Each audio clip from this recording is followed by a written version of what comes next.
ಈಗ ಈ ಸಾಕಷ್ಟು ವಿಚಾರಗಳು ಮಳೆ ನೀರು ಸಂಗ್ರಹಿಸೋ ಬಗ್ಗೆ ನಾವು ತಿಳ್ಕೊಳ್ತಾ ಬಂದ್ವಿ.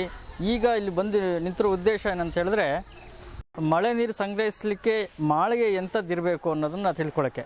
ಒಂದು ವೇಳೆ ಈಗ ಸಾಕಷ್ಟು ಮಾಳಿಗೆಗಳಿದೆ ಬಿಡಿ. ಈಗ RCC ಮಾಳಿಗೆ ಇರುತ್ತೆ, ಹೆಂಚಿನ ಮಾಳಿಗೆ ಇರುತ್ತೆ, ಆಮೇಲೆ ಸೀಟ್ ಹಾಕಿರ್ತಾರೆ. ಈಗ ಮುಖ್ಯವಾಗಿ ಈ ಮಣ್ಣಿನ ಮಾಳಿಗೆ ಅದು ಸಾಧಾರಣ ಈಗ ಪಾಗೋಡ ತಾಲೂಕಲ್ಲಿ ಸುಮಾರು ಎಲ್ಲ ಕಡೆ ಸಾಕಾದಷ್ಟು ಮಣ್ಣಿನ ಮಾಳಿಗೆ ಇದೆ. ಆ ಮಣ್ಣಿನ ಮಾಳಿಗೆ ಇದ್ದಾಗ ಅದನ್ನು ಹೇಗೆ ನಾವು ಈಗ ಮಣ್ಣಿನ ಮಾಳಿಗೆ ಬಂದಾಗ ನೀರು ಅದರಲ್ಲಿ ಮಡ್ರು ಬರೀ ಕೆಂಪು ನೀರು ಬರುತ್ತೆ. ಆ ಕೆಂಪು ನೀರು ಬರದೇ ಇರೋದಕ್ಕೆ ಮಾಡೋದಕ್ಕೆ ಹೇಗೆ ಮಾಡಬೇಕು ಅಂತ ಹೇಳಿ ತಿಳಿಯೋಕ್ಕೆ ಈಗ ಬಂದಿದ್ದೇವೆ. ಮುಖ್ಯವಾಗಿ ಅದೇನು ಬೇರೆ ಯಾವುದು ಸಮಸ್ಯೆ ಇರಲ್ಲ. ಈ ಮಣ್ಣಿನ ಮಾಳಿಗೆಯಲ್ಲಿ ಬಂದಂಥ ನೀರು ಮಾತ್ರ ಒಂದು ಸಮಸ್ಯೆ ಆಗುತ್ತೆ. ಅದನ್ನು ಹೇಗೆ ಸರಿಪಡಿಸ್ಕೋಬೇಕು ಅನ್ನೋದನ್ನು ನಾವು ತಿಳಿಸ್ಲಿಕ್ಕೆ ಇವತ್ತು ಇಲ್ಲಿ ನಿಂತಿದ್ದೇವೆ. ಅದ್ರ ಬಗ್ಗೆ ಈಗ ನೋಡೋಣ ಬನ್ನಿ.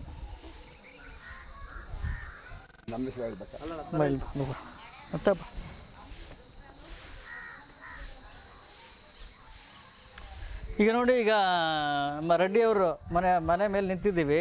ಪಾಪಿ ರೆಡ್ಡಿಯವರು ಹೆಸರು, ತಿಪ್ಕನಹಳ್ಳಿ ಗ್ರಾಮ ಇದು. ಇಲ್ಲೇನಾಗಿದೆ ಅಂತ ಹೇಳಿದ್ರೆ ನೋಡಿರಿ, ಈಗ ಎಲ್ಲ ಪೂರ್ತಿ ಹಳೆ ಕಾಲದ ಮನೆ ಇದೆ, ಜನತೆ ಮನೆ. ಈಗ ಇದಕ್ಕೆ ಚೌಳು ಹಾಕಿದ್ದಾರೆ, ಎಲ್ಲ ಕಡೆ ಮಣ್ಣಿದೆ ನೋಡಿ. ಈ ಮಣ್ಣು ಇರೋದ್ರಿಂದ ಏನಾಗುತ್ತೆ ಅಂತ ಹೇಳಿದ್ರೆ ಈಗ ಇದ್ರ ಮೇಲೆ ಮಳೆ ಬಿದ್ದಾಗ ನೀರು ಬೇಗ ಹರಿಯೋದಿಲ್ಲ. ಈಗ ಅದು ಯಾವುದೋ ಪೂರ್ತಿ ಮಣ್ಣೇ ಕುಡ್ಕೊಳ್ಳುತ್ತೆ. ಮಣ್ಣು ಕುಡ್ದಾದ ನಂತರ ಏನಾಗುತ್ತೆ ಅಂತ ಹೇಳಿದ್ರೆ ಹೆಚ್ಚಾದ ನೀರು ಅವಾಗ ದೋಣಿ ಮುಖಾಂತರ ಹೊರಗಡೆ ಬರುತ್ತೆ. ಅಲ್ಲಿ ದೋಣಿ ಕಾಣ್ತಾ ಇದೆ ನೋಡಿ. ಆ ನೀರು ಏನಾಗುತ್ತೆ ಅಂದರೆ ಕಂಪ್ಲೀಟಾಗಿ ಕೆಂಪು ನೀರು ಬರುತ್ತೆ. ಆ ಕೆಂಪು ನೀರು ಬಂದಾಗ ಯಾರಿಗೂ ಕೂಡ ಇದು ಗಲೀಜು ನೀರು ಕುಡಿಯಲಿಕ್ಕೆ ಆಗೋದಿಲ್ಲ ಅಂತೇಳಿ ಮನಸ್ಸಿಗೆ ಬರುತ್ತೆ. ಅದಕ್ಕೇನು ಮಾಡಬೇಕಂತ ಹೇಳಿದ್ರೆ ಈ ಮಣ್ಣನ್ನು ತೆಗೆದು ಆ ಸಿಮೆಂಟನ್ನು ಸಾರಿಸ್ಬೇಕಾಗತ್ತೆ, ಸಿಮೆಂಟ್ ಕಾಂಕ್ರೀಟ್ ಹಾಕಬೇಕಾಗತ್ತೆ. ಅದು ಹೆಂಗೆ ಮಾಡೋದು ಅಂಥೇಳಿ ಈಗಾಗಲೇ ಇವರು ಪಾಪಿರೆಡ್ಡಿ ಇನ್ನೊಂದು ಸೈಡಲ್ಲಿ ಮಾಡಿದ್ದಾರೆ, ಅದನ್ನು ತೋರಿಸ್ತೀವಿ ನೋಡಿ. ಈಗ ನೋಡಿ, ಇದನ್ನು ಸಿಮೆಂಟ್ ಕಾಂಕ್ರೀಟ್ ಹಾಕಿ ಸಾರಿಸಿರೋದು. ಇದರಿಂದ ಏನಾಗುತ್ತೆ ಅಂತ ಹೇಳಿದ್ರೆ ಮಣ್ಣಿಲ್ಲ, ಯಾವುದೇ ರೀತಿ ಸಮಸ್ಯೆನೂ ಇಲ್ಲ. ಈಗ ನೀರು ಬಂದಿದ್ದೆಲ್ಲ ಕಂಪ್ಲೀಟಾಗಿ ನೀರು ಆ ದೋಣಿ ಮುಖಾಂತರ ಹೋಗಿ ತೊಟ್ಟಿಗೆ ಹೋಗುತ್ತೆ. ಇದಕ್ಕೇನು ಮಾಡಿದ್ದೀವಿ ಅಂತ ಹೇಳಿದ್ರೆ, ಈ ಬಟಾಣಿ ಜಲ್ಲಿ ಬರುತ್ತೆ, ಸಣ್ಣ ಸಣ್ಣ ಜಲ್ಲಿ ಬರುತ್ತಲ್ಲ, ಆ ಜಲ್ಲಿ ಮತ್ತು ಮರಳು ಮತ್ತು ಸಿಮೆಂಟನ್ನು ಹಾಕಿ 2 ಇಂಚ್ ದಪ್ಪ ಇದನ್ನು ಕಂಪ್ಲೀಟಾಗಿ ಸಿಮೆಂಟ್ ಹಾಕಿ ಸಾರಿಸಿದ್ದಾರೆ. ಇದು ನಮಗೆ ಕನಿಷ್ಠ ಒಂದು 11 ಅಡಿ ಅಗಲ, 20 ಅಡಿ ಉದ್ದ ಇದ್ದರೆ ಸಾಕು. ನೋಡಿ, ಇಲ್ಲಿ ಇದು ಜಾಸ್ತಿ ಇದೆ, ಇದೊಂದು 25 ಅಡಿಗೂ ಜಾಸ್ತಿ ಇದೆ. ಇಷ್ಟು ಜಾಗ ಇದ್ದರೆ ಸಾಕು, ನಮಗೆ 8,000 ರಿಂದ 9,000 ಲೀಟ್ರ್ ಒಂದು ವರ್ಷದಲ್ಲಿ ನಮಗೆ ಸಿಗುತ್ತೆ. ಈಗ ರೆಡ್ಡಿಯವರೇ, ಈಗ ಇದು ಮಾಳಿಗೆ ಮೊದಲು ಮಣ್ಣು ಹಾಕಿದ್ರಲ್ಲ, ಇದು ಹೌದು ಸರ್. ಆ ಮಾಳಿಗೆನ ಹೆಂಗೆ ಇದನ್ನೆಲ್ಲ ಕಾಂಕ್ರೀಟ್ ಹಾಕಿದ್ರಿ, ಏನು ಕತೆ ಅಂತ ಹೇಳೋದು ಸ್ವಲ್ಪ ಹೇಳ್ರಿ, ಹೆಂಗೆ ಮಾಡಿದ್ರಿ ಅಂತ. ಸರ್, ನಾವು ಮೊದಲಿಗೆ ಮಳೆ ನೀರು ಕೆಳಗಡೆ ಬಿಡ್ದಂಗೆ ಸೌಳು ಹಾಕಿದ್ವಿ ಸರ್. ಸೌಳು ಮಣ್ಣು ಅಂತ ಬರುತ್ತೆ ನಮ್ಮ ಮಳೆಯಲ್ಲಿ, ಅದ್ರ ಹಾಕ್ಬಿಟ್ರೆ ಮಳೆ ನೀರು ಸುಮ್ಮನೆ ಸೋರೋದಿಲ್ಲ, ಅದೆಲ್ಲ ಹೊರಟೋಗ್ಬಿಡ್ತಾವೆ ಮಳೆಗೆ ಮೇಲೆ. ಅದನ್ನು ನಾವು ಈ ಸೌಳನ್ನು ತೆಗೆದುಬಿಟ್ಟು ಮತ್ತೆ ಜಲ್ಲಿನೂ ಮರಳು ಸಿಮೆಂಟ್ ಎಲ್ಲ ಮಿಕ್ಸ್ ಮಾಡಿ ಕಾಂಕ್ರೀಟ್ ಹಾಕ್ಬಿಟ್ಟು ಆ ಕಾಂಕ್ರೀಟ್ ಎಲ್ಲ ಗಮ್ಮತ್ತು ಮಾಡಿಬಿಟ್ಟು ಮೇಲ್ಗಡೆ ಎಲ್ಲ ಪ್ಲಾಸ್ಟಿಂಗ್ ಮಾಡಿ ಕ್ಲೀನಾಗಿ ಮಳೆ ನೀರಿನ ತೊಟ್ಟಿಗೆ ನೀರು ಹೋಗಂಗೆ ಪೈಪ್ಲೈನ್ ಮಾಡಿ ಬಿಟ್ಟಿದ್ದೀವಿ ಸರ್. ಎಷ್ಟು ದಪ್ಪ ಹಾಕಿದ್ರಿ ಸರ್? ಇದು ನಾವು 4 ಇಂಚ್ ಹಾಕಿದ್ದೀವಿ ಸರ್. 4 ಇಂಚ್ ದಪ್ಪ ಇದು ಹಾಕಿದ್ದೀವಿ, ಕಾಂಕ್ರೀಟ್ ಹಾಕಿದ್ದೀವಿ.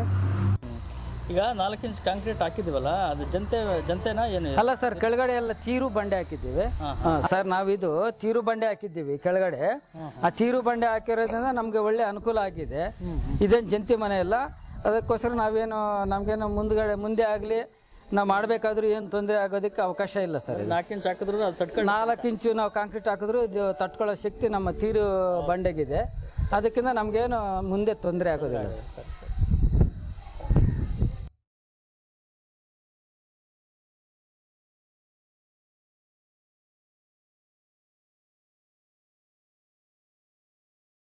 ಅವ್ರು ಹೇಳ್ಬೇಕಾದ್ರೆ ಈಗ ರೆಡ್ಡಿಯವರು ಇದು ಮಾಡಿದ್ರಲ್ಲ, ಇದು ಮಾಡಲಿಕ್ಕೆ ಸಿಮೆಂಟ್ ಎಷ್ಟು ಖರ್ಚಾಯಿತು, ಆಮೇಲೆ ಜಲ್ಲಿ ಎಷ್ಟು ಬೇಕು, ಮರಳು ಎಷ್ಟು ಹಾಕಿದೆ ಸರ್? ಇದು ಜಲ್ಲಿ ಬಂದ್ಬಿಟ್ಟು ಒಂದು 2 ಗಾಡಿ ಆಗಿದೆ. 2 ಗಾಡಿ ಅಂದರೆ ಸುಮಾರು ಒಂದು 30-35 ಬಾಂಡ್ಲಿ ಜಲ್ಲಿ ತಗೊಂಡಿದೆ. ಒಂದು 20 ಬಾಂಡ್ಲಿ ನಮಗೆ ಮರಳು ತಗೊಂಡಿದೆ. ಒಂದು 8 ಚೀಲ ಸಿಮೆಂಟ್ ತಗೊಂಡಿದೆ ಸರ್. ಮತ್ತೆ ಲೇಬರ್ಗೆಲ್ಲ ಒಂದು 2,000 ರೂಪಾಯಿ ಲೇಬರ್ಗಾಗಿದೆ. ಈ ಕಾಂಕ್ರೀಟ್ ಮಾಡೋದಕ್ಕೆ ಬೇಲ್ದಾರಿಗೆಲ್ಲ ಒಂದು 2,000 ರೂಪಾಯಿ ಖರ್ಚಾಗಿದೆ. ಇಷ್ಟು ಮಾತ್ರ ನಮ್ಗೆ ಇದರಿಂದ ಖರ್ಚಾಗಿದೆ ಸರ್. ಈಗ ಯೋಜನೆಯಿಂದ ಎಷ್ಟು ಕೊಟ್ಟಿದ್ದಾರೆ? ₹2,400 ರೂಪಾಯಿ ಕೊಟ್ಟಿದ್ದಾರೆ ಸರ್. 2,400 ರೂಪಾಯಿ ಬಂದೈತೆ. ಬಂದಿದೆ ಸರ್. ಕೈಯಿಂದ ಸ್ವಲ್ಪ ಹಾಕೊಂಡಿದ್ದೀವಿ ನಾವು. ಮನೆ ಕೆಲಸ ಮಾಡ್ಕೊಂಡಿದ್ದೀವಿ, ನಾವು ಸ್ವಂತ ಕೆಲಸ ಮಾಡಿದ್ದೀವಲ್ಲ, ಅದರಿಂದ ಸ್ವಲ್ಪ ನಮ್ಗೆ ಅನುಕೂಲ ಆಗಿದೆ. ಈಗ ಮೊದಲು ಸೋರ್ತಾ ಇತ್ತು ಇದು ಮನೆ? ಮೊದಲೆಲ್ಲ ಕಂಪ್ಲೀಟ್ ಸೋರ್ತಾ ಇತ್ತು ಸರ್. ಈಗ ಅದೆಲ್ಲ ನಿಂತೋಗಿದೆ? ಇಲ್ಲ, ಇವಾಗ ಏನು ಸೋರೋದಿಲ್ಲ, ಎಲ್ಲ ಕಂಪ್ಲೀಟ್ ನಿಂತೋಗಿದೆ ಸರ್. ಈಗ ಸಚೇತನ ಕುಡಿಯುವ ನೀರಿನ ಯೋಜನೆಯಲ್ಲಿ ನಾವು ಒಳ್ಳೆ ನೀರನ್ನ ತಗೊಳ್ಬೇಕಂತ ಹೇಳಿದ್ರೆ ಈಗ ಮಣ್ಣಿನ ಮಾಳಿಗೆಗಳನ್ನು ಈ ರೀತಿ ಎಲ್ಲ ಸಿಮೆಂಟ್ ಹಾಕಿ ಸಾರಿಸ್ಬೇಕಾಗತ್ತೆ. ಆವಾಗಲೇ ನಾವು ಶುದ್ಧವಾದ ನೀರನ್ನು ಸಂಗ್ರಹಿಸ್ಲಿಕ್ಕೆ ಅನುಕೂಲ ಆಗುತ್ತೆ. ಅದರಿಂದ ಪ್ರತಿಯೊಬ್ಬರು ಕೂಡ ಯಾರ್ಯಾರು ಮಣ್ಣಿನ ಮಾಳಿಗೆ ಇದೆ ಅವರೆಲ್ಲರೂ ಕೂಡ ಸಿಮೆಂಟ್ ಸಾರಿಸ್ಕೊಳ್ಬೇಕಾಗಿ ಇಲ್ಲಿ ವಿನಂತಿಸ್ತಾ ಇದೆ. ಜೊತೆಗೆ ಸರ್ಕಾರದಿಂದ ಕೂಡ ನಾವು ಧನ ಸಹಾಯ ಕೊಡ್ತಾ ಇದ್ದೀವಿ. 2,400 ರೂಪಾಯಿ ನಿಮಗೆ ಧನ ಸಹಾಯ ಕೊಡ್ತಾ ಇದ್ದೀವಿ. ಮಾಳಿಗೆನೂ ಕ್ಲೀನ್ ಆಗುತ್ತೆ, ಒಳ್ಳೆ ನೀರು ಸಿಗುತ್ತೆ, ಆಮೇಲೆ ಮನೇನೂ ಸೋರ್ದಂಗಿರುತ್ತೆ. ನಮಗೆ ಶುದ್ಧವಾದ ಕುಡಿಯೋ ನೀರು ಬೇಕಂತ ಹೇಳಿದ್ರೆ ಈಗ ಈ ಥರ ನಾವು ಮಣ್ಣಿನ ಮಾಳಿಗೆಯನ್ನು ಬದಲಾಯಿಸಿ ಈ ಸಿಮೆಂಟ್ ಹಾಕೋದ್ರಿಂದ ಭಾಳ ಶುದ್ಧವಾದಂಥ ನೀರು ಕುಡಿಲಿಕ್ಕೆ ಸಿಗುತ್ತೆ. ಆಯ್ತು ರೆಡ್ಡಿ ಅವರೇ, ಈಗೆಲ್ಲ ಚೆನ್ನಾಗಿ ಮಾಡ್ಕೊಟ್ಟಿದ್ದೀರಾ. ಇದೆಲ್ಲ ನೀವೆಲ್ಲ ಮಾಡಿದ್ದು ಚೆನ್ನಾಗಿ ತಿಳಿಸಿದ್ರಾ. ನಿಮಗೆ ಧನ್ಯವಾದಗಳು. ನಮಸ್ಕಾರ. ನಮಸ್ಕಾರ.